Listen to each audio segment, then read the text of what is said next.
ஐயாதுணை. சிவசிவா குருவுக்கும் குரு பண்டாரத்திற்கும் சிவசிவா முறையோ முறையோ. இந்த உலகில் பெரிய நதிகள் சிறு நதிகள் தோன்றும் இடத்திலும் அது முடியும் முக்கடல் சங்கமிக்கும் கடலின் சங்கம பகுதியிலும் மனிதனாக தோன்றி வாழ்ந்த இவர்கள், இந்த நதி மழைக்காலங்களில் பறந்து விரிந்து சமவெளியாக ஓடும். முன்பெல்லாம் இப்பொழுது போல் பள்ளமாக இருக்காது.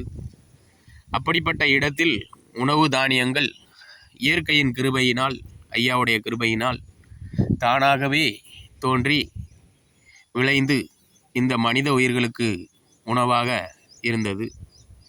அப்படி அந்த இயற்கையாக தோன்றிய உணவுகளை சேகரித்து மனிதன் தன் உறவுக்காகவும் தன் குழந்தைகளுக்காகவும் பாறை குகைகளில் சேகரித்து தாவரங்களை கொண்டு பொதிந்து பாதுகாத்து கோடை காலங்களிலும் மழைக்காலங்களில் வேண்டுமென்று சேகரித்து வைத்து தன் குடும்பங்களையும் உறவுகளையும் மிகவும் நேர்த்தியாக பாதுகாத்து வளர்த்து வந்தான். அப்படி வளர்த்து வந்த பாசத்துடனும் நேசத்துடனும் வளர்த்து வந்த உறவுகள் நமக்கு உணவாக அளிக்கும் இயற்கைக்கு வருடத்திற்கு ஒரு முறை மரத்து அடியில் பூஜை செய்து தன் கடமையாக வழிபட்டு வந்தான். இப்படி தோன்றிய உயிர்கள், மனித உயிர்கள் ஆசியா கண்டம் என்றால் அகண்ட பாரதம். இந்த நாட்டில் மட்டும்தான் உணவு தானியங்கள் இயற்கையிலேயே தோன்றும் தன்மையுடன் இருந்தது. முதலில் தோன்றியது.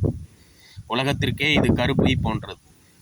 அப்படி தோன்றிய மனித உயிர்கள் சிலது தேடும் உணவு தேடி அலையும் போது சுக வாழ்விற்காக பக்கத்து புதிய கண்டங்களான பனி பிரதேசங்களுக்கும் சென்று விடுகிறது.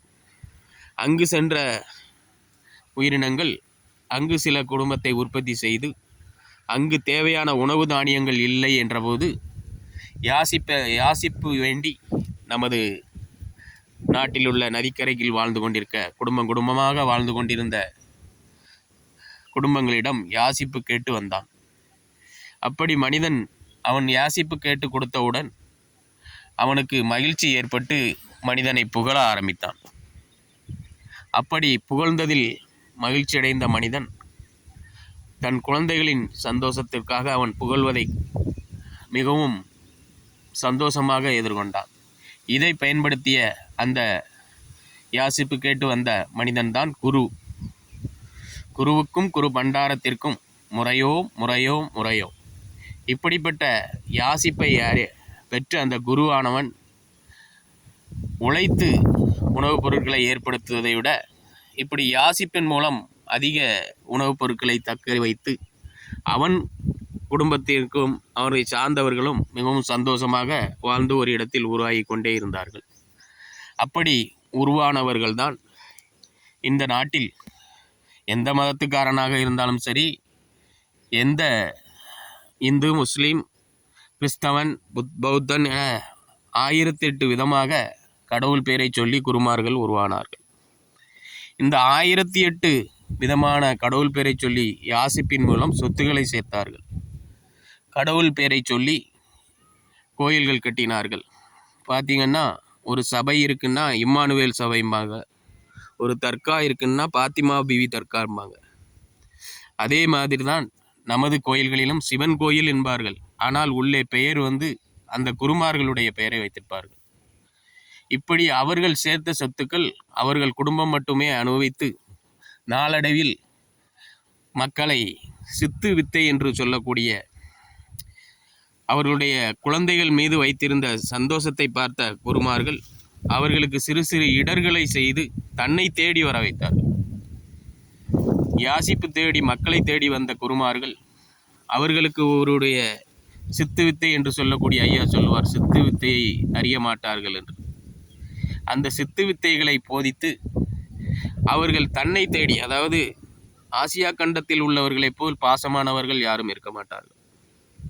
அதுவும் இந்தியா, திராவிட நாடு போன்ற நாடுகளில் உறவுகள் மீது பாசத்திற்காக என்ன வேணுமானாலும் செய்வார்கள். அப்படிப்பட்ட நிலையை தனதாக்கி கொண்ட குருமார்கள் இந்த உலகம் முழுவதும் பின்பு தோன்றிய இப்பொழுது 7 கண்டம் என்று சொல்லக்கூடிய உலகம் முழுவதில் 6 கண்டத்திலும் 5 கண்டத்திலும் உயிர்கள் வாழ்கிறது. அத்தனையும் குருமார்களின் ஆதிக்கத்தின் கீழ் தான் இருக்கிறது. இந்த மக்களுக்கு எது வேண்டுமோ, எது தேவையில்லையோ, தீங்கு செய்யக்கூடியதாக இருந்தாலும் சரி, நம்மளுடைய நல்லது பொருட்களை அவர்கள் பெற்றுக்கொண்டு இப்பொழுதெல்லாம் இந்தியாவில் அனைத்தும் கலப்படம்.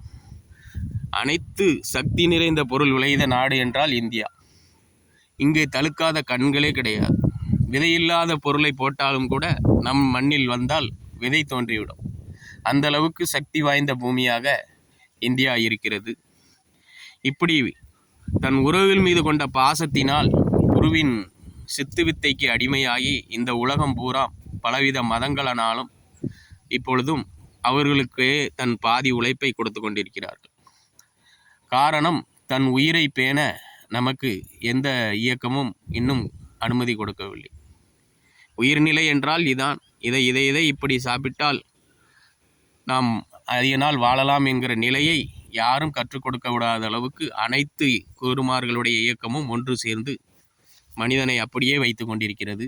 அதனால்தான் நாம் உழைப்புகள் அனைத்தும் இப்பொழுது பாதிக்கு மேல் உயிர்நிலையை பாதுகாப்பதற்காகவே சென்று கொண்டிருக்கிறது. அப்படிப்பட்ட குருவுக்கும் குரு பண்டாரத்திற்கும் முறையோ என்றால், இப்படி உருவாக்கிய மனிதனுக்கு கேடுகளை விளைத்தாக்கு சம்மதித்த குருமார்களை இயக்கவை கூட நாங்கள் தருமயுகம் வளரும் போது அழிக்க மாட்டோம், அதற்கு உறுதி கூறுகிறோம் என்கிறது தான் ஐயா குருவுக்கும் குரு பண்டாரத்திற்கும் முறையோ என்கிற ஒரு அடிப்படையையும் வைத்து அந்த குருமார்கள் நமக்கு பாட்டு எழுதியிருக்கிறார்கள். அந்த நிலையையும் பாதுகாத்து தர்மயுகத்தை மலர செய்வோம் என்பதுதான் ஐயாவளுடைய மக்களின் உகப்படிப்பு. இப்படி இன்னும் நிறைய பேசலாம். வீடியோ எவ்வளவு போடணும் என்று தெரியாது. அதனால் குறைந்த நிமிடத்திற்கு மட்டும்தான் நாம் பேசுவதாக இருந்தால் ஒவ்வொரு அடிக்கும் ஒரு நாள் ஃபுல்லாக பேசலாம். அந்த அளவுக்கு இந்த உகப்படிப்பிலுடைய ஒவ்வொரு வரிகளும் முத்தான கருத்துக்களை உள்ளடக்கியது.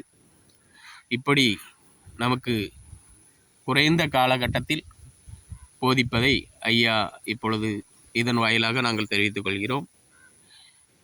மீண்டும் நாளைக்கு ஆண்டியும் ஆண்டிச்சியும் முறையோ என்கிற அடிக்கு அர்த்தம் காண்போம். ஐயா உண்டு.